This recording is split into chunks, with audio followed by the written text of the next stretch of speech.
Hey guys, this is Adesh Sharma from Spoken English channel Jalalabad. नए video lecture के साथ एक बार फिर आपका स्वागत है।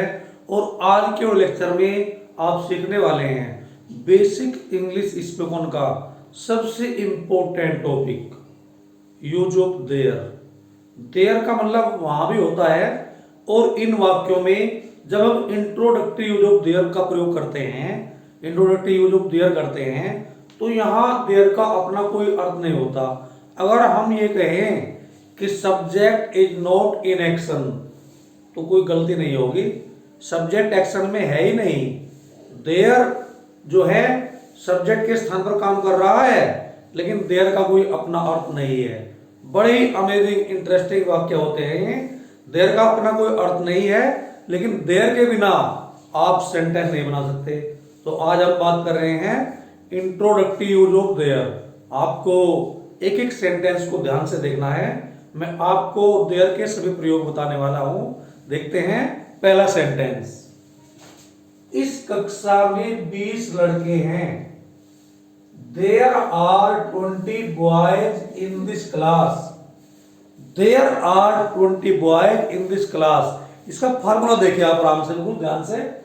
सबसे पहले देयर, इसके बाद बी फॉर्म वर्ब जो भी है, is, am, are, was, were, tense के अनुसार। इसके बाद नाउन या प्रोनाउन, इसके बाद ऑब्जेक्ट। बहुत ही आसान लेकिन बहुत ही इंटरेस्टिंग सेंटेंस होते हैं ये। और एक बात और समझ लीजिए, यदि आपको देयर का प्रयोग नहीं आता है तो आप स्पोकन इंग्लिश नहीं कर सकते, क्योंकि स्पोकन इंग्लिश में देयर का प्रयोग जगह जगह होता है। स्कूल कोर्स में भी देयर बहुत ही इंपॉर्टेंट टॉपिक है, यूज ऑफ देयर। तो देख लेते हैं। बाग में सुंदर फूल हैं। There are pretty flowers in the garden. There plus be form verb plus noun pronoun plus object. बहुत सीधा सा, बहुत ही सिंपल सा फार्मूला है इसका। There plus be form verb plus noun pronoun plus object. इस तरह से इस कॉलेज में 25 अध्यापक हैं। There are 25 teachers in this college. There are 25 teachers in this college. ये तो बहुत ही सिंपल तरह के सेंटेंस थे। अब एक सेंटेंस देखते हैं, बड़ा अच्छा सेंटेंस जो बहुत ही अच्छा इंटरेस्टिंग लगेगा आपको देखने में। एक राजा था। बहुत सीधा सा वाक्य है, एक राजा था। There was a king. There was a king. एक राजा था।